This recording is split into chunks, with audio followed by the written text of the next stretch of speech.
it's going to be hard to catch up when these, yeah, especially as these disasters keep crank knocking up. you back down. Mm-hmm. Heavy, dude. Let's start this one officially. Let's do it. All right. Boom, it's Hot Mike. Boom. I got Nick Holland back in the studio. We came in hot today. Yeah. Talking about politics, Just the state of the world. God, you got it's- me worried and Oh, stressed. man. And it's no fun at all. And then it's like, if you haven't seen anybody in a couple weeks, you're like, have you heard the bad news? Yeah. Have you heard the newest And then you're bad like, news? which bad news? which is your favorite bad news? Right now, I've been really junking up on. Yeah. It's heavy. It's heavy. Do you find yourself watching the news a lot these days?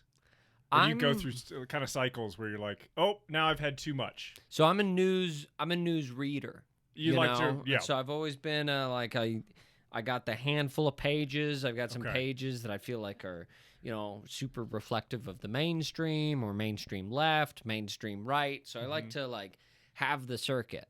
And over the last year and a half, I have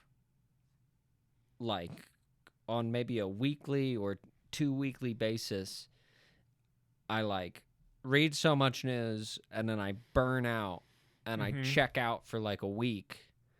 And then a week later, either some new terrible big thing, new disaster.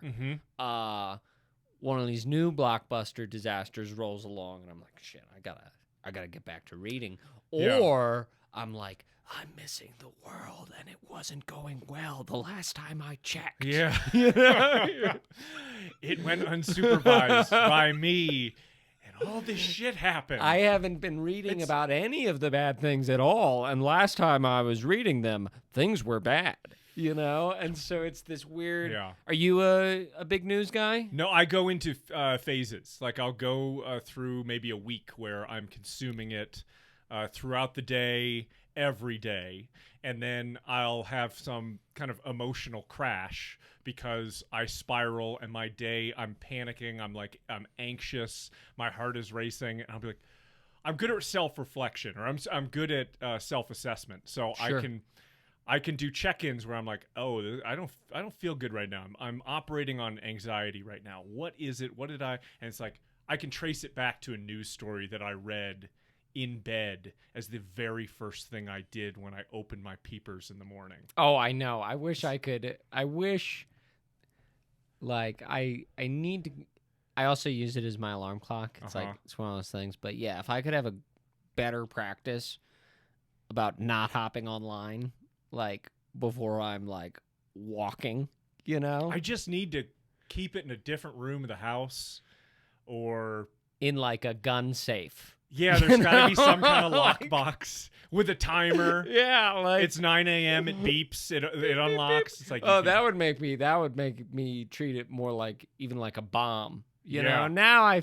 Now I feel like it's some. Now it's like junk food, right? Yep, It's yep. like I'm slovenly, and it's like if in college days and you're oh, there's a little bit of Mountain Dew Code Red left over in the. Let's start the day, And so it's this little guilty dopamine hit that's this is going to stroke part of my ego in some way enough that I'll get that bump and I'm going to come back for more because it's not enough. Yeah, I mean, I'll wake up and realize that I've just spent 10... So this is it. So my Instagram, because they learn us whether we want them to or not, right? So it feeds me a string of comedy clips, Yep, philosophical memes, cool, hot chicks, and kittens falling off of things. God, Instagram knows you so well. And I'll be oh man, I'm already I am already wasting the day. Yeah. It's shot. And it pipes along, and sometimes sometimes it knows, and it's just pure kittens. Yeah. And it's just give the guy his kittens. Yeah. Yeah. I've been on Instagram for, well, as long as this podcast is. Right. Like you started up for I this. got on it just to promote the pod. I'm trying to be strategic with this thing. I'm not going to pretend like I don't want this thing to grow and become something. But so I've been on it for 4 weeks, 5 weeks, something like that. And I've already gotten those moments. Like, I'm hyper aware of it because I got on after seeing things like the Social Dilemma. Sure. And after hearing people complain for years about, God, I got to delete my Instagram. I got to get off this shit. And then I'm like, wow, I'm coming way late to the game. And now I'm going to throw my name in the hat. But I'm falling for these little tricks, or I go down a rabbit hole of looking at other people's lives and feeling FOMO. And I'm like, and I get off the app and I'm like, ooh, I feel icky. Yeah. I don't feel good. I don't really feel good about myself. I feel like I just ate a bunch of junk food. Mm-hmm. Yeah. No, it is. It's the candy. It's like oh shit, I just ate half the bag, you know? So if I can recognize it, I can take a step back and use this for the really powerful tool that it is. I set up for the pandemic. I set up app timers on my phone, so it's gated, and so your phone tracks, and so it'll be like, no, you've used Instagram for an hour today. And I'll be like, holy shit, yeah, that sounds about right, you know? And does it cut you off at that point? It just turns it off. Wow. You know, and you could go. Okay, it's like you like, I mean, it's like if you're the one who locks your pantry away from yourself, you know, because you can still go to your settings and you can buy yourself more time, but which I did once or twice in just depression pits of quarantine life, you know, at various moments. But man, it makes you feel dirty. You know, you're like, oh God, what do I need? I need these puppies, you know, I need this puppy video this bad. And ostensibly, I mean, I got into it for the same reason of like feeling it was a really necessary tool to promote art and performance stuff. There's this weird compulsory way where it's like, I'm sure you've noticed how most restaurants have very suddenly entirely switched to like QR codes for their menus. And so it's just these ways where it's like having a smartphone and being plugged in to a certain degree is like, kind of feels like a compulsory aspect of society, you know? And it's crazy that it does. And it's crazy that it happened that quick. Yeah. But I mean, you know, that's technology. Yeah. Just keep up or get left behind. Yeah. I was never a high-tech guy. I felt like I was always several years behind whatever the popular piece of technology was, the cell phone or whatever. But I had a recognition that I was like, don't be a Luddite. Like, don't let, for one thing, don't actively reject it. It's like you have to be a participant. We don't really get it. I guess you got to have a choice whether you play the game or not. But the game is happening. It's happening all around, and you're in it. Yeah, I think it's like an interesting. It's feeling like, yeah, I've always been too cheap, and I've never really felt that I had enough like expendable income to be buying the gadgets or anything. And that's kind of like, and that was, you know, that was kind of how I was brought up, how my family was, and I never like suddenly had a gigantic swath of expendable income, and I wasn't like, oh, gadgets, you know? And so I've been spared from that in a lot of ways. And then, yeah, feeling like going full Luddite, there's this aspect where it's like, oh, well, at a certain point, then you are denying yourself opportunities, or you are not availing yourself of modernity because you have instead chosen to be like a traditionalist. And you either have like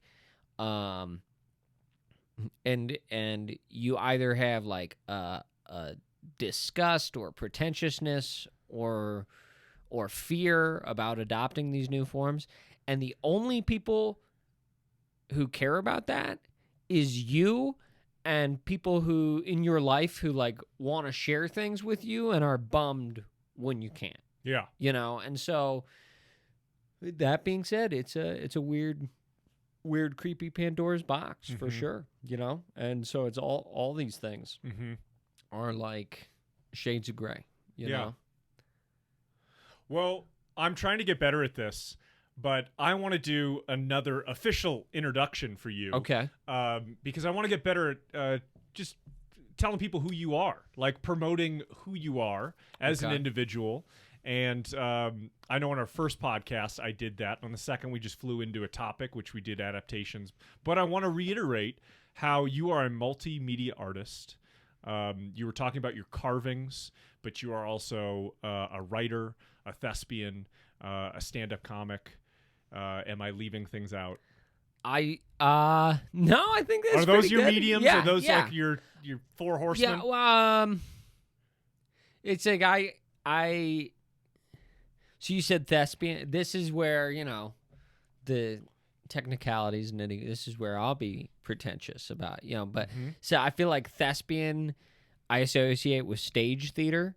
And I have both experience with stage theater and film theater. I think this is supernatural. Not supernatural. This is supernatural. I like that. I think it's ultra natural. Yeah. To feel imposter syndrome about like all creative fields. And I think it's healthy on some level, and so some of the times too, if somebody introduces themselves to me and they're like, oh, I'm a writer or something, I'll like be a little wary of that person. I'm like, oh, who's because I feel like a lot of times people swirl all of those connotations. Sure. But yeah, so I do some film stuff. Far and few at between now, do theater. Did a lot of theater. That was what I studied in college. Do visual arts, specifically in printmaking. Carving stamps specifically. Yeah, correct? Carving stamps. And that is like a really nice, I think, contrasting pursuit. Yeah. Or like a good counterpoint Okay. to the more performance stuff. And then have written at various points. It's funny because I've done writing stuff professionally that is not. I was just talking about this with one of my writers friends, and you shouldn't be allowed to like concentrate in creative writing sort type things. They should make you take a class that is writing copy for like products or dry technical documents or something, because that's probably how you're actually going to pay your rent. Okay. If you wind up writing, everybody's like, oh, I'm just going to write I'll write mostly literature, and then maybe I'll churn out, like a sci-fi series on the side or something. It's like, yeah, fucking right. You're speaking of the dream. You can do all those things for free. Yeah, you can. Like especially on the internet. Like that sounds like a very nice hobby. You can do all those things for free, and at some point, and if you don't think about or you don't learn how to write grants or write reports or write shit for other people, then you're going to be doing customer service. It's going to give you a lot of material and a lot of rage. Yeah. Yeah. And so, but yeah, and then I think though that like I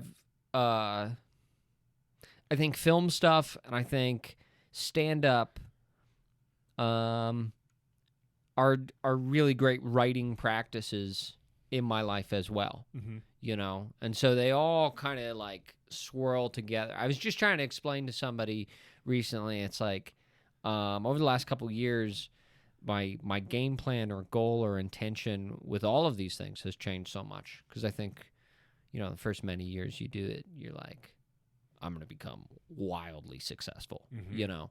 And now I'm like, all of these things are really positive practices I have in my life that some of the times I need time and space away from. And I'm trying to play it to figure out how I'm still doing this shit in my 40s. Yeah. You know, because I've met so many people over the years in these things who at a certain point just kind of like have to stop doing them, you know, because it's too much time and space out of here. So well, that's the responsibility starts stacking up. Yeah. Once you've got dependents, once you got little mouths to feed, I think it really changes. Which I don't, which I don't. Let's establish. I have one mouth to feed. Just to infer. And that's and I hit it most of the time, you know. Yeah. Mustache and beard help catch it. I like. I actually wanted to comment on your stash, and I want to see if this is what you're going for. But it's like cop and fireman rule for how you grow a mustache, and it's not the way I trim my mustache. The stash must go down over the lower lip. That's the rule. That's okay. So that is cops and firemen. That's what I heard that from. I don't know if that's true. I didn't specifically. This was kind of my my Daniel Day-Lewis mustache is when I grow it out and I let it. But I did realize at a point in time, and when is it Daniel Plainfield? Is that who? Yeah, it's like the. Agree, I'm an oil man. It's But I liked. I've abandoned my boy. I've abandoned my. That's an adaptation. Adaptation. Yeah, that's an adaptation. Yeah, I kind of. So I always wanted to grow the mustache, and then I like the mustache with the profile, and like that old the image of the boxing pugilist, guy, the pugilist. I've never been a mustache twister. I bought one tin of mustache wax in my life. I feel like seems like such maintenance. Yeah, it's a lot of maintenance. I've always considered myself pretty stylish and a very low key or comfort is a priority. And so the idea of spending all this time and it would go against kind of goes against the grain. The framework of your style, because I think there is a distinction. You absolutely have style. You have a style. You have your style. I like style. I don't like fashion. Right. Yeah. I love, because somebody's style can be timeless or close to it, at least in their lifetime. They found a way to hitch their wagon to one look that looks great to them. And I'm not saying that's you. Look. Yeah, yeah. It's their look, and they're stylish. It doesn't mean they're fashionable. Honestly, I have a subscription to GQ right now. I don't know who they market that to. I don't know who is wearing this garbage. It's it's probably me. I'm probably getting so smelly magazine for men. It's very fragrant. Oh wow! It's I would love to. It would be a big status symbol in my life to be able to buy a watch that's advertised in GQ magazine. And in my life now, it wouldn't really fit into my life. Yeah. As it is now, it's I'll stick with, $15 Casio from Walmart. Yeah. Totally, man. Not that I'm sponsored from Walmart. They'd be a terrible sponsor, but that's where I bought the watch. Casio would be cool, though. Casio would be a great sponsor. But I saw it, the only thing, I flipped through it, and I'm just like, this is not for me, not for me. I can't even believe I have this this magazine subscription. I think I liked it 10 years ago, and I'm trying to find something God, would I wear anything? And I find a pair of seersucker shorts, and I'm like, these are cool. And then you look over, and it's $375. Right. Who the fuck are these for? Who's and buying I could these? tell that I'd grown and changed in my life because the pair of shorts I'm wearing now, I bought off of the internet for $35. Nice. And I was like, that's just a lot of money on shorts. Yeah. I was like, man, I can't believe I'm spending $35 on a pair. But I liked the 5.5 inch inseam, very in right now. Yeah. And so I was like, I'm a short guy. I gotta go with the shorts. Mm-hmm. Yeah. Dario Ortega, Yeah. who Shout was out a to guest on this Dario. podcast. Mhm. Shout out to Dario. He once told me that I was his friend that looked most like I was a lost member of the Beastie Boys. And that was like Oh. one of the hugest compliments. You know, I was like, that's a great compliment. And it was one of those things where I was like, You look like if the three of them could have a love child, had a they child would have together. Nick Holland. I You're I a little hope Mike to D. God. You're a little Yeah. Ad Rock. Yeah. You're a little MCA. I hope to God. Yeah. Dude, that is Secret a great family. compliment. And I Truly, was like- shout out to Dario. Yeah. Good compliment, Dario. I was like, that nails it, you know? And it wasn't until he vocalized that, I was like, I think that might have been what I've been working on this whole fucking time, you know? That might have been the nicest thing That might anyone have has been- ever said that to might me. be the happiest I'd ever been. Yeah, I mean, I just think, important to be. I really liked, and I was planning to bring it up anyhow, so it's great that this came up. On your Doppelgangsters episode, you know, Yeah. you and Dill. Nice. I liked when you guys were talking about like the change in how other people treat you Yeah. when you go to the shaved head, Mm-hmm. and because through theater and film stuff, and I loved doing it in my like 20s. It was a very like engaging aspect, but making a change in my appearance that was specifically haircut or facial hair, Yeah. and how the world interacted with me as a result of it. Mhm. And, you know, and what that like reinforced for myself. And I once, 21, and I was a scrawny 21. Okay. Imagine me now, same height, like 30 pounds lighter, Okay. you know, so scrappy little guy. Mm-hmm. And I shaved my head for a play. The character I was playing. Like Bic bald? No, Like buzzed it or? yeah, well, buzzed it, but like zero guard. Okay, buzz, yeah. you know. So Yeah, I got like you a said 2. you do 2. Actually, I actually cut. Mine's getting a little shaggy right now. I actually cut this to 2, you know, and it's Okay. grown. But I cut this to 2 like a week ago. Cool. So I have like I kind of have, leaving it unchecked, I have like chia pet hair. You It know, grows and just like fast. and so and it's just a lot of it. And Mhm. so but yeah, so I shaved to like 0 guard. So went to skin, did not bick it. Mm-hmm. The character I was playing in this play was actually called Skinhead Boy. So there was just no way around it, you know. I had just turned 21 and I was like just getting into the bar scene. Going out. And Oh, I'd yeah. already been drinking, been doing house parties and blah, blah, blah. Yeah. But like I was drinking out at places. And I had a bunch of weird negative interactions with people who specifically like approached me as though I was a skinhead, Yeah. you know? And I wasn't even trying to dress the right, you know, but you put on t-shirt with a band on it. Like, Yeah. oh, look at that musically inclined skinhead. You put on like a He's polo shirt with horizontal stripes and you'd be like, oh no, a rugby skinhead came all the way here, you know? And so it was just inescapable, Yeah. totally unavoidable. You know? I wore a hat most of the time. And I think it was because this was before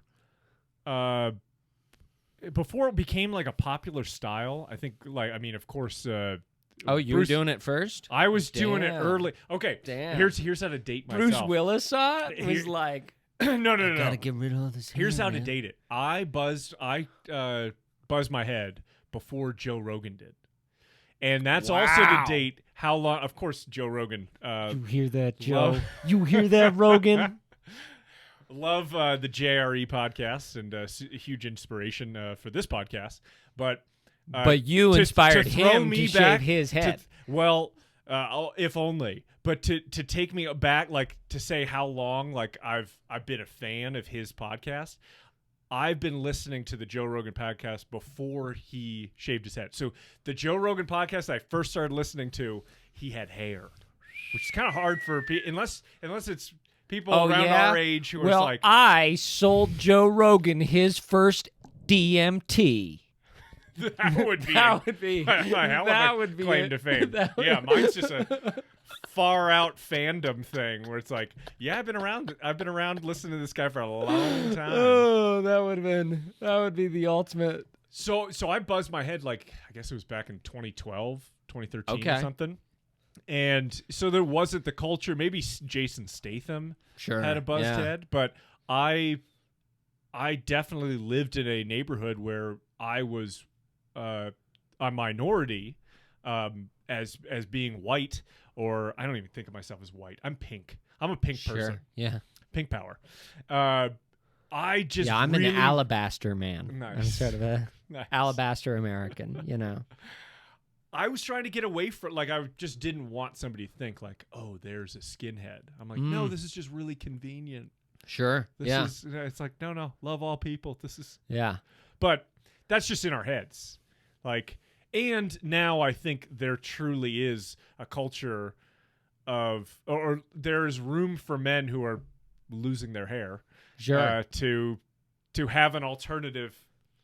Well, look. I'll be honest. That's why I stopped fucking with it. Yeah. Is because I was giving myself a buzz cut, like every spring.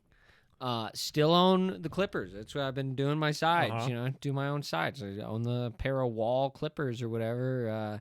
And good brand. yeah, hey, you know. Hey, I'm floating it out there. Whoever wants a Casio wall, I could be a real Manscaped seems to be the company these days. Yeah, I know. Who knew, right, that like shaving your genitals required like a $90 machine, you know? Boy, the nick-free trimming. Back in my day, you were just cautious. Yeah. You just play it safe and take your time. Yeah. And be a considerate roommate, and you know, make sure it all gets in the toilet. Okay, it takes years to grow. You know, man, being back at the gym, and being back in the locker room, I'm hyper aware of being around people. Go into the pandemic, like we have this new relationship with space and how we distance and all this shit. Being in a locker room, one of the more intimate places that you can be with a group of men or a group of women. I'm noticing some hard lines that I'm drawing in behavior. Big no. Clipping your toenails at the gym. Clipping your toenails in public spaces is what a shameful. Keep those little hooves inside. Shameful is a great word for. I do want to just be. Shame. No, toes and toenails are gross and shameful. And I understand we still need them for bounce and running, and there's some stabilization issues. Mm-hmm. So just leave them be. That one's a big one. When I see that, I really take pause, and I wrestle with it. Like, am I going to be the guy who just like makes this a thing? Right. Like, I know. Hey, dude, not cool. Put the trimmers away. I have a dual self, right? It's like some days I would love to be that guy, and sometimes I'm almost convinced that I would be like a more successful person if I was just that like bullish about things. You know, I'd be like, you clipping your toenails in here? Fuck you, man. That's disgusting. Yeah. And then most of the time, day to day, it's like, my life's hard enough already. These other people's lives are hard enough already. I have no idea why this person is doing this disgusting thing. Do I want to make this more awkward? Right. Do I want to be the one who gets involved in this, and then I leave the gym? Am I going to do this? That was uncomfortable. Or like somebody sees you at the gym next time, and they suddenly they remember you because they're like, that guy's always good about wiping down his machines, but he really flipped out on somebody for clipping their toenails. You know? Totally. They just think of you as like tall, anal retentive guy. You know? That's such a good point. Because just the other day, this guy was complaining to a staff member in the locker rooms, and he was Like I didn't get the whole conversation, so of course I'm like eavesdropping as I'm doing whatever I'm doing, getting changed or whatever. And he was complaining about one guy hogs the good jet in the hot tub. And now I will forever look at that guy who he took time out of his day. He took time out of that guy's day, whose job is hard enough to complain about somebody who's not even here. Right. Yeah, not to the guy. Not to be like, hey, man, you got the good jet. Why don't you share a little bit? Mm-hmm. No, he's a tattler. Yeah. He had to run and tell this person who's not even the teacher. They're like the clean towel boy. They're like, my life, I'm just trying to wash all these fucking stinky towels, man. Come on, like, man. You're going to put this in my plate, too? Yeah. It's like... The poor guy's just like, yeah. Boy, he should really share. Yeah, I feel like that's the weird crux of it is it's like I'm secretly walking around kind of judging people all the time, And it's not major or not casting people down or anything, but it also makes me be like, oh, it's so easy to look like an asshole, It's like, too, because you just watch people get lost in their own subjective experience enough to where they're fucking up everybody else's day, And so... Do you know that expression that if you're going about your life, you're going about your day, and every so often you run into an asshole, that is totally normal. If you're running into assholes all day, every day, throughout your day, you're the asshole. That's good. Yeah. I think so. I was almost expecting you to say if you don't run into any assholes, I was like, then you're an asshole too. So it's, you need to be seeing them, to locate them and be like, well, what am I doing right now? But to have that pause to say, how am I going to interject myself into this situation, or will I at all? Or is this a transgression that I can live within the moment, move past, and have a better day because I didn't blow up on somebody? Right. Yeah. Well, and that's like the weird... So you mentioned it earlier when we were talking about news stuff, and you talked about like the self-check-in. I forget what you specifically referred to it as, but self-assessment or I'm good at knowing that I don't feel good right now. Like I'm not being positive. I'm in a negative tailspin. I'm seeing the worst in every situation, and I'm like, what's going on here? Because this isn't me. I have a default, and this isn't it. I try and be on the lighter side of things, and like I want to be positive. I want to be intentionally positive to interact with. That is crucial to me. And if I hate when people take their bad day out on you. Mm-hmm. Where they just bring that energy to you, and they're just like, here, now you deal with it with me. No. Right. No. Nope. Don't or do that. Dumping the problem in the... I have to say, it's like... And it's funny, I have a different direction to head with that, but it's funny because you saying that, it's like, I catch myself because it's like, if I check in with myself, I love complaining some of the time, and it's like, and there's just a lot of me that is like the critic, but my favorite thing is the riff, I feel like it's like finding every negative thing in like, and this is obviously too, just like a self-defense mechanism that also has its cons in my life. Yeah. But turning everything to humor or finding the absurdity and surreality of it all, that is kind of what I'm most at home in doing. That's the comic in you. And and so I think that's the riff, but it is also, I'm like, well, I do love bitching and I do love being bitter, you know, but I feel like there's something like that's the magic of like clowning and stuff, and the idea of gestures in society is that there's responsibility for them to stand like right on the cusp of society, both outside of it and as part of it, and that through that they're able to more honestly criticize it, and more honestly address society and reality, and so I think that's what on some level like the class clown is, but you are cultivating negativity in this way. But I think it's interesting because people who walk around angry all the time and who are blowing up at people, I think that they very much lack that self-assessment skill, and that they are so wrapped up in their own subjective moment-to-moment experience of the world that they don't have any like grappling hook to stop the plummet. Oh, wow.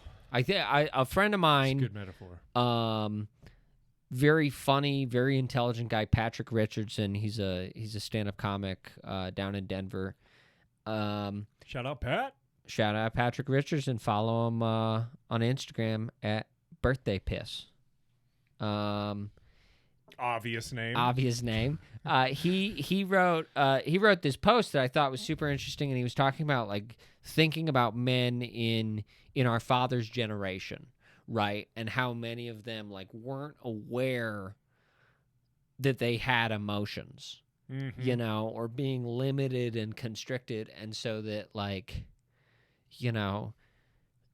because I'll catch myself, and we're talking about this with the news, and just being fucking pissed. Pissed, and some combination of pissed and sad. Just walking around in a day and like, and not knowing what the straight line of it is, because when I'm like depressed and when I'm in a low, then I know that like the world has just always been this bad, and that I was a fool and a sucker all the times I thought it wasn't. And so you think about that, and like generations of people, especially men, I think, who have like didn't live with that at all, and they're screaming at some cashier or something now because their whole day has sucked, and they just know this about the world, and it's like it's tough to like pause and stop and be like, oh, where am I at? You know?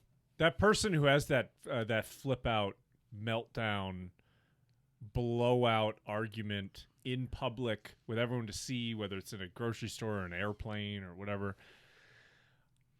I feel intense, I guess, sadness and empathy for that person, because they have to be in so much pain if they're reacting this way about whatever menial thing that they are getting worked up about. Like if you are going to trash somebody, or even now, I certainly have never experienced this.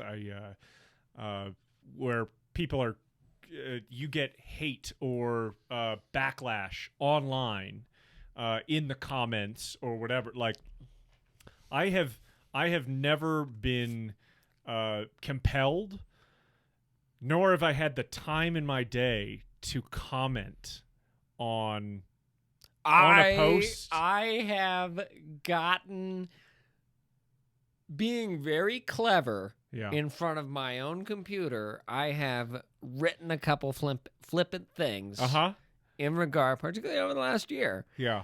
Particularly in regard to current terrible events. Yeah. And I write something just kind of off the cuff, very amused with myself, and then have gotten some negative feedback from it.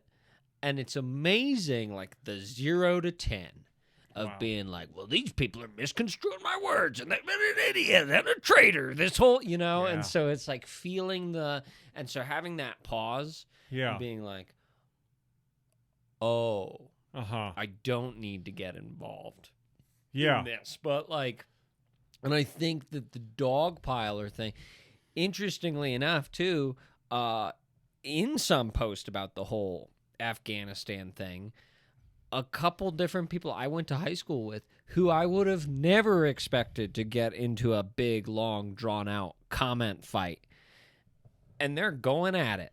And it's like, and I can't even track really what they're arguing about anymore because it became so personal so quickly.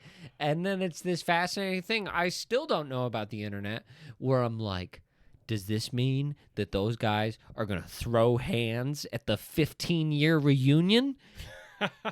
And I know that they probably won't. Because I'll pay to see yeah, it. because I would love, and I even like all of the guys involved, but I don't currently know them. And I'm like, Jesus, those guys really chose to get into it over the American withdrawal from the Afghanistan conflict, which I get it is a complex issue. Yeah. But somehow, and I haven't read every post, because these things just blossom and glut into longer.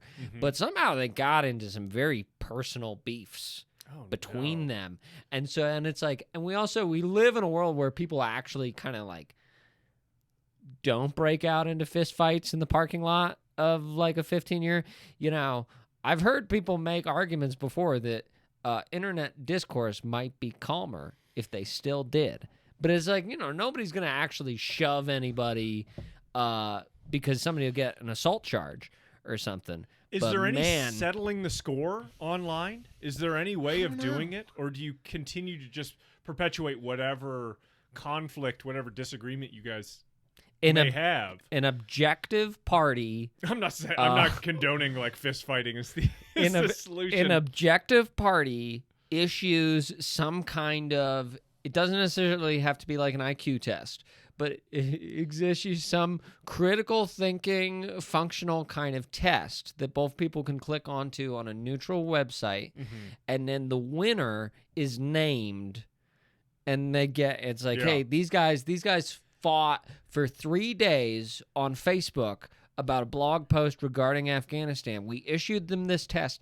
This one won this critical assessment of cognizant skills. We sent them a certificate. We posted on everybody's Facebook page who won and who lost, and over what the initial fight was about. And maybe or even worse in this day and age, we do that cognitive critical assessment test and credit scores. You just get like, it's like, yeah, all right. Well, I wish it didn't have to come to this, guys, but we're pulling out the data. Break them out. Yeah, it's almost like remote rap battles that people are having, and everybody's waiting for their mic drop tweet. I'm talking about this like I even know. Like I know this so peripherally. Like I am a social media toddler, and even that might be too advanced for what I really am. Like I know this through hearsay. This is not personal experience. I mean, I think now you're gonna get it in the comments field. God, I hope so. If it means more views. No, it's the weird way that like it's the way that the way the internet works, we aren't, the internet is not a like super hospitable environment to nuanced takes requiring like thought, understanding, gradations, and subtle takes.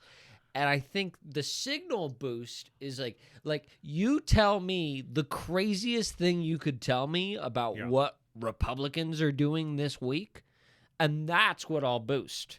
As opposed to like a couple, so it'd be like, you mean that now they think that my vaccination is going to make them impotent?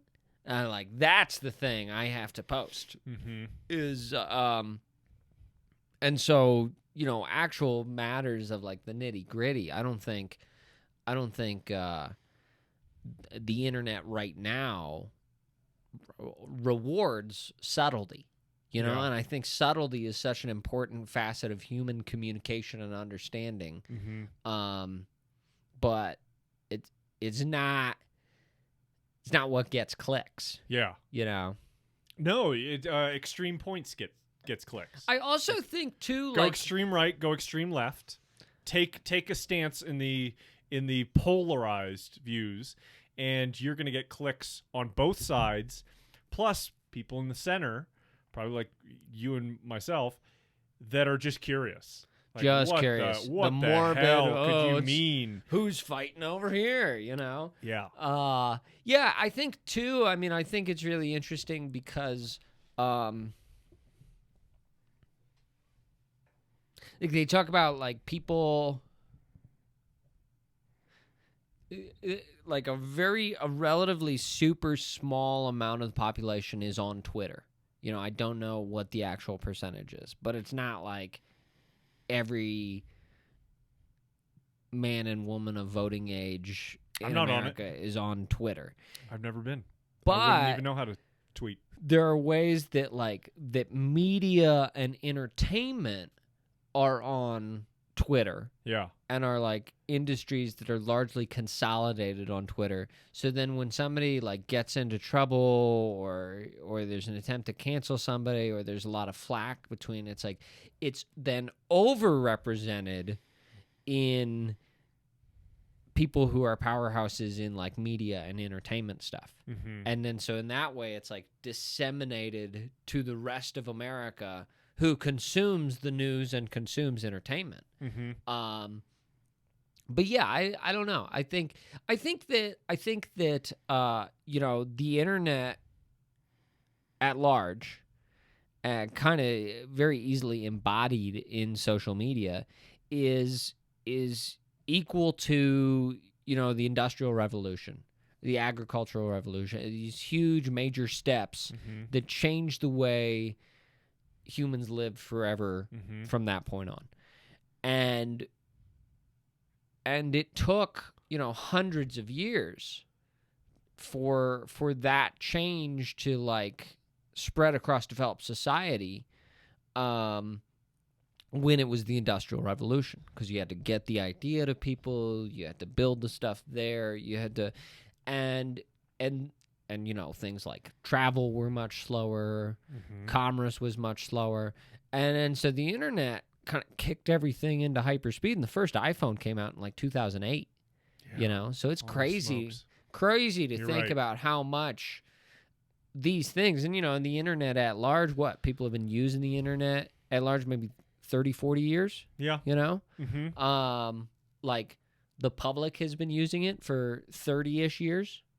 Under 30 probably under, like, yeah. I feel like 95 was a big year for like AOL to become right. You get those mail discs and everything, and like yes, extremely accessible in the home.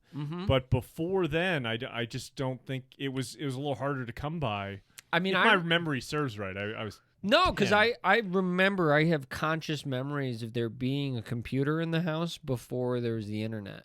Yeah. And I think about that, and it's so funny because I'm like, what the fuck did they do with that thing? Yeah. You know, it's like I remember using a computer, and it was one of those green screens, and we were playing the green text. And yeah, the black, yeah, exactly. Yes, kind of the very dark black background, green text, super chunky keyboard, everything, and then there was this advancement with Microsoft releasing the home computer with Windows 95. That was a big one for me. Yeah. Where it's like Windows 95, boy, I don't know if we got right on the internet, though. It might have been 2 or 3 years afterwards where AOL started becoming more accessible. My family was living in like a townhome, and it had like a half-finished basement, but it was half-finished in like a shoddy way that passed in the 90s, as opposed to like, you know, this isn't a half-finished basement of 2021 by any means, you know.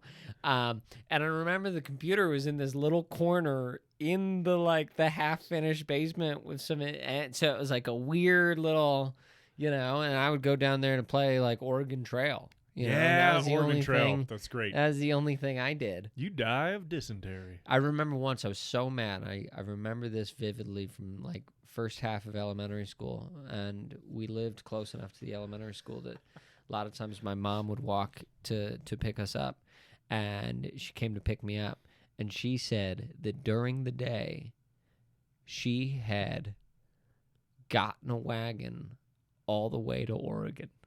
And I was so pissed because I always spent too much time hunting. Yeah, you know? I would buy too too many guns in town. I was going to say that. I would spend too much time hunting. I would get all this rotten meat, and then they would die of dysentery, and I'd lose the last couple of fjord in a river I didn't have enough people to fjord it with. And so my mother, a Polo Pesca vegetarian who I'm sure had no interest in the hunting simulator of Oregon Trail. I bought no food, all bullets. I was like, I'm going to lean on my hunting skills. I was always hoping that if I went hunting enough, there'd be some kind of secret thing where I had to fight somebody, know? Oh my God. Oh, so pissed. Yeah. So pissed. I can't believe she got those people to Oregon. But the fact that the internet has been, we're a very curious generation because we're the last generation that can remember what life was like pre-internet. Mm-hmm. We got a childhood pre-internet. We're close to the same age. I'm a little bit older than you, but I think it's very similar in our experience. Like, we got a childhood internet free, cell phone free, things where we still got old tech that had been prevalent 60s, 70s, 80s. Well, the first cell phone I got my first cell phone a little late, again, being like gadgets not being a priority, but I got my first cell phone junior year of high school. And, and it just took calls, didn't have a camera. Oh, for sure. Didn't have, any of this stuff. I didn't get text until some point when I was in college, and other people were texting, but it was like texts were expensive or something. Yeah, you paid per text, like, 100 texts per month or something. Mm-hmm. Can you imagine if you were paying 100 texts per month in this day and age? How prevalent texting is. Yeah, and it's like, and it's crazy too, because it's like, texting it's so convenient. I prefer it so much to calls, but it has made a lot of like interacting super facile. Like, I think about people. I think about the tradition of letter writing and it being like a necessary thing. Mm-hmm. And I don't write anybody letters. I know some people who like have some kind of writing letter practice but it's intentional. You got to think about, you got to like sit down, you got to actually have something to say to bother to write it. And so it's like, I wonder if, and so for instance, like, I know that, and now they just call each other on the phone, but I know that like my mom had friends that she maintained correspondence with in terms of letters throughout much of her adult life when like long distance calling was also expensive, and all this stuff. And so it's like people had this intentional communication. And I wonder if I would still be closer with more people I went to high school with or new in college or something, like if it wasn't so easy and communication wasn't so facile. Mm-hmm. Because I like think of somebody and say, oh yeah, it's been a while since I talked to them. And I go, yo man, what's up? And then they maybe write me like a couple sentences or a paragraph and they're like, what's up with you? And it's like, it's dependent on how many other things we have going on in our lives over that day or so that we're texting to catch up, and how tired our thumbs get, and how much we got to go look back to see what cats falling off of things videos we've missed, and so all these like, other distractions. Yeah, I got so much dopamine, I need that fix. Mm-hmm. But yeah, so I wonder about that, because on some level it made, I think of social media, I think of it as the cafeteria. Okay. It's just like, in the schoolroom cafeteria, high ceilings, it's loud. You're catching snatches of other... Yeah, little vignettes of people's lives, and I really admire this person, meaning I follow them. Yeah, I've always felt like a social floater. It's like, because you meet interesting people, but you meet a bunch of people at this one place, and some of them are particularly easy or interesting to talk to on a regular basis, and some of them aren't. Mm-hmm. So I was never like, oh yeah, this is my set. you know, purely. And so in that way, and it's like having all these kind of different windows into communities and then just individual relationships you have. And it's weird because social media enables you to like keep an eye on as many of these people as you can at once. Mm-hmm. But it makes most of these not meaningful. Yeah. You know? Are they meaningful connections? And by and large, they are not. They are these very surface level, especially if you're looking at curated pictures from the person who is the subject. Right. You are getting the most biased version of their life that you could possibly ask for. And then I also find it like it's vaguely distasteful in a like clipping your toenails kind of way when the people are always airing out all of the grievances or problems in their life. You know, like it's like I both understand that it would be better to have on some level maybe like more accurate representation of, but then it's also like, yeah, it's weird and feels vaguely inappropriate to me when people are like putting all their business out up there, you know? I'm not saying that I like that or that's the content that I would want to have coming through my feed. But there's part of me that feels like that's more honest than the other thing. Well, I'm not saying I don't want to, like, I think it's cool. Like, show me you living your best life. Mm-hmm. That's cool. I'm not gonna post when I'm feeling down and blue. It's like, I don't think that that's necessarily what this is for. No, because I feel like it's a curation. You know, we're all very into, you know, being kind of this generation that was raised with like,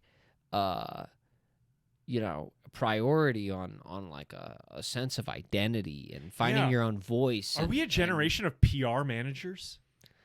I feel like probably the kids who are just inheriting this technology though. Yeah. Like they're the ones Uh-huh. I think who are able to fully live in it or will understand how. But again, I think that we are so early. Again, like the Industrial Revolution, factory life as opposed to agrarian farm life. Way further back, like when people started being like, "Oh, we'll just settle here and we'll cultivate plants and we can raise animals and kill them," as opposed to like following them around, agriculture, hoping these berries aren't domestication poison, you know? of animals. Yeah. So it's like all of these things, giant changes, and I'm convinced that all of this is like equally as big of a change. And we're doing it at like a 30-year jump. Yeah. And we aren't that different. We're probably all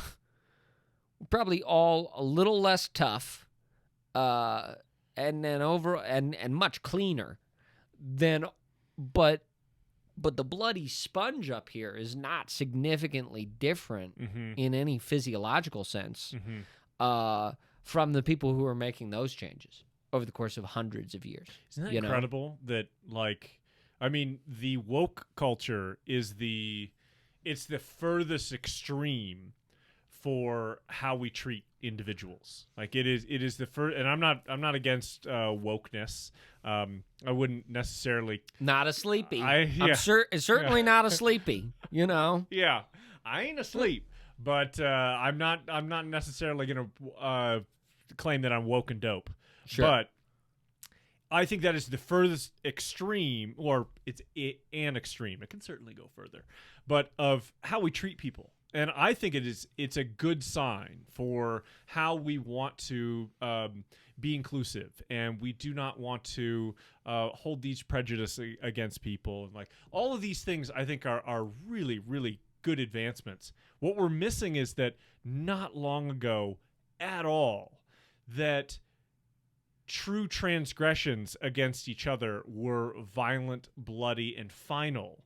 Where we talk about microaggressions, or I mean, I don't. No one's ever said that to me, but I've heard about it. Well, it's like it's that funny real aggression. Yeah. What is so recent in our past? It's in our grandparents' lifetime that they had to fight in world wars. I think I'm piggybacking on your point of how soft we are right now. We are soft. We are certainly soft. And it's like, and we also, the way technology like, man, when was the last time you were lost? When was the last time you used a map to, go places? It's like a physical like a map. paper map. Yeah. I was thinking that I was a furniture mover in Denver. And I was putting myself through film school, and we had map books. Big. It was a giant. Yeah, it was a big map book about this big, big spiral boom, and you would go to the back and you'd find the address of whoever the client was that we're going to move this day, and then it takes you to a page. You have to assess where in the city of Denver this is going to be. What are the freeway intersections? Right. And then you had to navigate how to get there, and then tell the driver, who is your crew chief. So you're maybe second in command, but you had to know how to read this map book, and it was a fantastic tool. Finding the right road, and then just being like, oh, and it's on the 1600 blocks. So there's just 8 more blocks north. And you're shouting off, get off at exit 21, and at the exit you're going to take a right, and we're going to go down 6 miles, I think, and then we're going to take a left onto Mayberry, whatever. Like, it was. You were really involved. And it sounds so incredibly stressful now. It does now. Now it does, yeah. Then it was like, this is part of my responsibility. This is what I do. Yeah. Can you imagine just getting in your car without your phone and just like driving away, and you're like, I got a whole day's worth of stuff to do, but I forgot my phone. Right, yeah. I remember, too, for a while, like, jotting down the directions out of MapQuest, and then being like, man, if I wrote any of these down wrong, or if I didn't, because I didn't have a printer, and so you just be like, well, I hope, and I think we'll just wind up getting there, that in between the cusp time. Totally. No longer like super necessary to carry maps in your car, but then you're like, oh, I'm pretty dependent on this one route here. Yeah, man. I don't know how I did this. This was at my brother's wedding, and it was he got married in North Carolina, and I'd never been to his wife, my sister-in-law Brittany, her family's house, and I've been traveling all day, and it was like, get to the airport, rent a car, and then drive the hour and change to their house. I'm watching the entire time, like my phone is just like dying. It's getting so, and I'm like, oh, this is not good. And I mean, like, there's a rainstorm, but I'm using all of my memory of what my brother has described about her neighborhood, where she lives, like there is a cul-de-sac right next to her house, kind of thing. Like I've got all of those swirling around, and my phone dies. And there's probably 6 turns to go. Wow. And I guess my way there. You got your way there. Oh, my God. Now, I could certainly sit here and pat my back. So much of it probably had to do with a couple of lucky decisions. Sure. Where I went left and I could have gone right, and I never would have found it. Like, I think I made a couple of lucky decisions. But suddenly, I roll up into a neighborhood. I'm like, this is just what he described. Oh, my God, I'm here. But that was 6-7 years ago, and that's the last time I felt that level of accomplishment around I mean, I feel like I have a good sense of direction, but that I absolutely used it and navigated my way there using the limited information I had. Maybe I knew what street they lived on or whatever, and I just had to find that. And took a couple of wrong turns. Anyways, we don't depend on our own faculties anymore. No, I would think about that. What are they doing? Are they just hibernating? I think about that with like, well, we're feeding them all to the puppy videos, you know? I think about that with like remembering like damn the smartphone and damn the website IMDb. Because you used to talk and be like, oh, who is that guy? And now, but he was also the guy who was in Totally. You know, and somebody would be like, you mean Gary Oldman? And then he'd be like, oh my God, you're right. And instead now and it was kind of fun. Like remembering those things with people could be fun, you know? Not knowing the answer used to be a thing. Yeah. Not knowing. And like having like that used to a super long like debate with your friend and then like betting on who it is until you can find somebody else to settle it. It's like, and it had to be okay. Yeah. Because you couldn't figure it out. Yeah. You'd be like, oh my God, I recognize her from this. I know I've seen her before. Or I'm pretty sure this guy directed this other thing. But you don't know. Maybe you talk about it with the people in the room. Maybe it just eats away at you. Bouncing ideas for off. the whole week. And you're like, you up, everyone you talk to, you're just like, have you ever seen this movie? Do you know what that actress is from? Oh my God, I can't think of it. I would have like shows from my childhood and then become uncertain if they ever really happened or not, you know? The world was in a wonderful, magical place, you know? The benefit is the argument settling.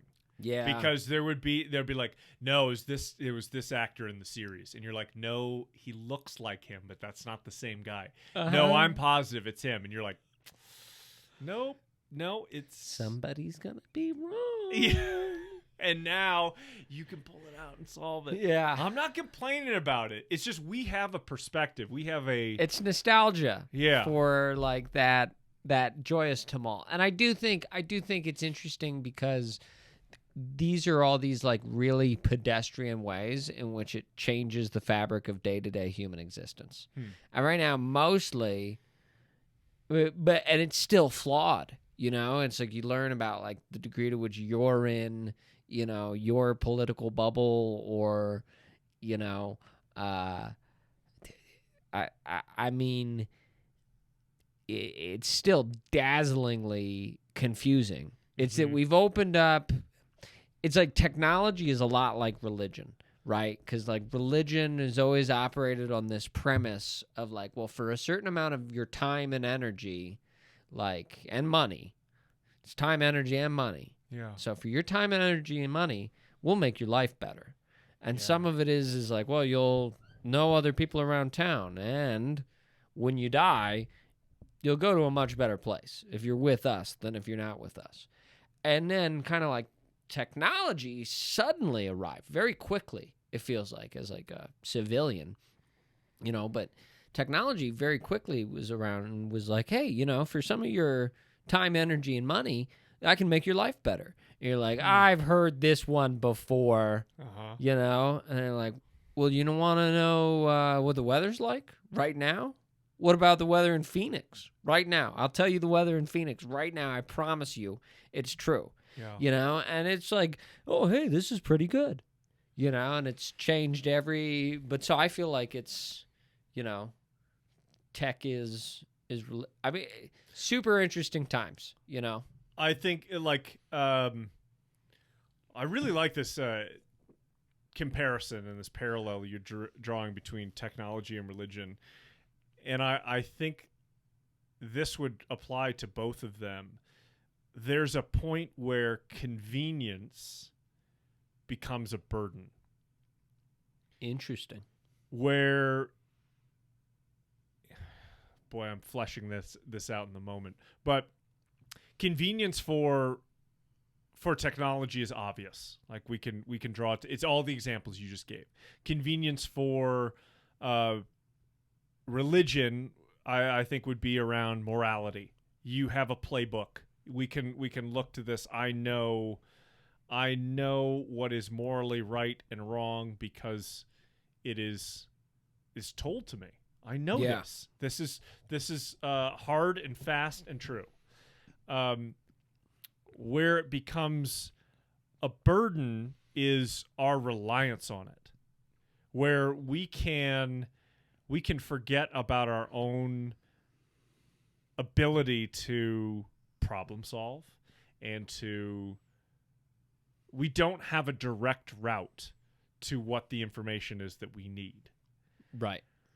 Once we're given that, I feel like the muscle that got really strong from repetition of, okay, I need to problem solve. I want to find out this information. Now I need to figure out what avenues, what connections, contacts do I need to put together so that I can get to that answer, that solution. When that atrophies, I think that convenience becomes a burden. And do you? No. Save I think, me. I'm done. Well, so my point is done.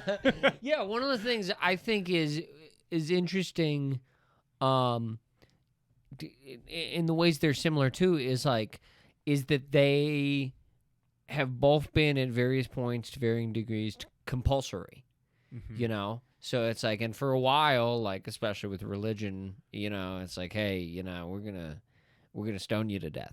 Yeah. You know, but then there's also like these economic and societal advantages to, if you live in a Methodist town, you should probably be a Methodist, you know, or if you live in a Methodist and Baptist town, Mm-hmm. and you, you know, and your car is broken down, you're probably going to the Methodist guy instead. Because I guess Mormons have a very wired in, you know, like a economic system in every given city where there's a large enough Mormon population, you know. And setting up franchises. Yeah. Good on them, you know. Yeah. Nick respects the hustle. Hey, you know, hey. You're like, game recognizes game. Get your money, moments. It's like... But then we were talking earlier though about like now you have to have a smartphone to look at the fucking menu now. Yeah. You know, hey, sorry, like that's where, and sure, yeah, we got a paper menu somewhere. Let's go. But it's like, so we are. But yeah, I do think the convenience as a burden thing is super interesting, because I think that there's the way in which it's like. That's part of how it's compulsory as well, because it's like, well, how dare you not avail yourself of these things? And that was what we both talked about at the beginning, like both of us rejecting Luddites, or you know, rejecting it Ludditism, you know, and it, because it's like, well, I just know I'm missing a lot, you know. I don't know that it would, like, I'm not convinced that rejecting all of this would add that much value to my life. Yeah. You know, so I might as well use some of it.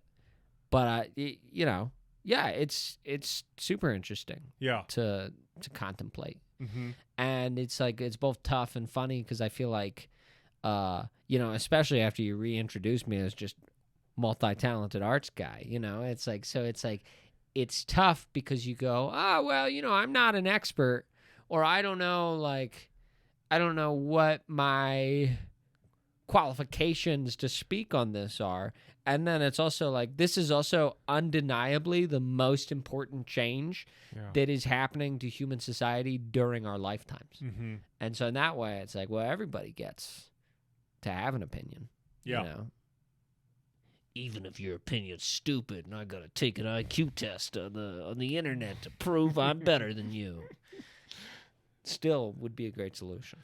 What YouTube, which is what this podcast is primarily utilizing right now, I think the phenomenon that is YouTube is not fully realized. I don't think we fully realize what kind of a breakthrough it is with mass communication, with breaking down barriers around who controls content, who controls media, and what you take in, what your input is in your life, that you have far more control. I think I'm just starting to get a grasp on how I think important this is. You have far more control, but then we're also like drowning in an abundance of choice. Yes. You know, and so it's tough, and I think that's where it becomes easy to. I am so grateful, and this will sound, maybe terribly ageist. It'd be like, oh, that curmudgeon in his 30s, he just doesn't get it. I am so grateful that I was spared, like, growing up with the internet as it is what it is now. Like, I think YouTube started while I was in early college.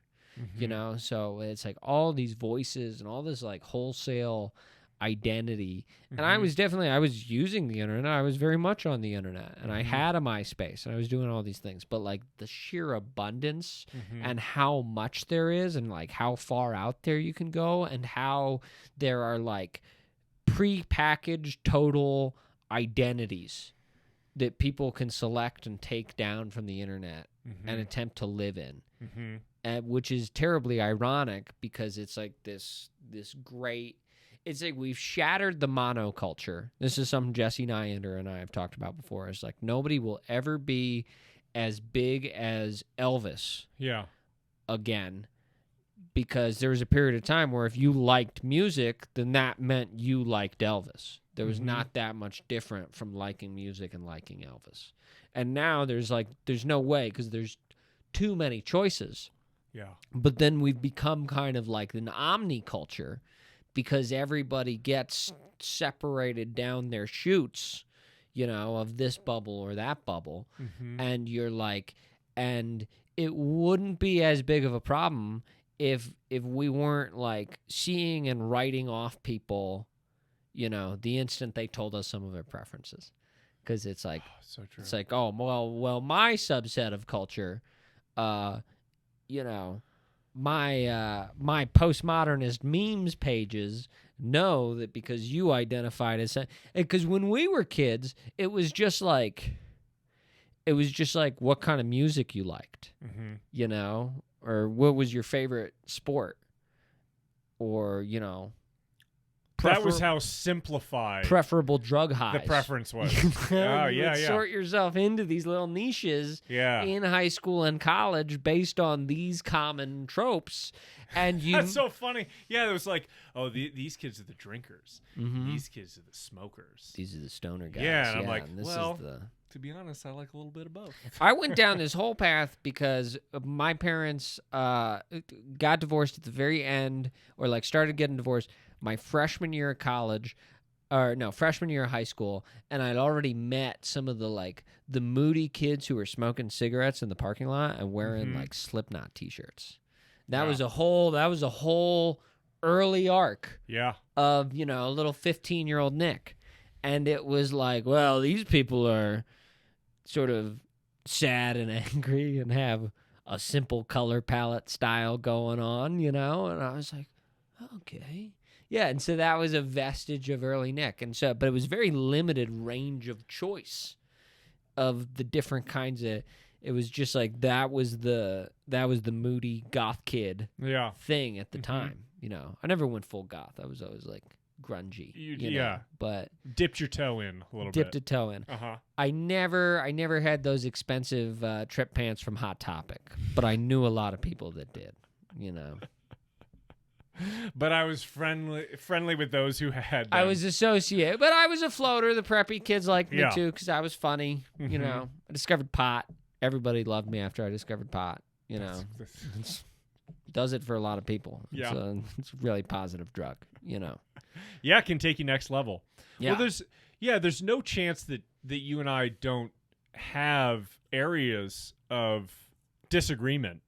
Yet we're really good friends. It's We get important along and healthy, great. too. Yeah. I think that's. We don't highlight those, though. Actually, I don't know that we've tapped into them, and we're not turn looking this podcast off. We'll find them, and then we'll do another.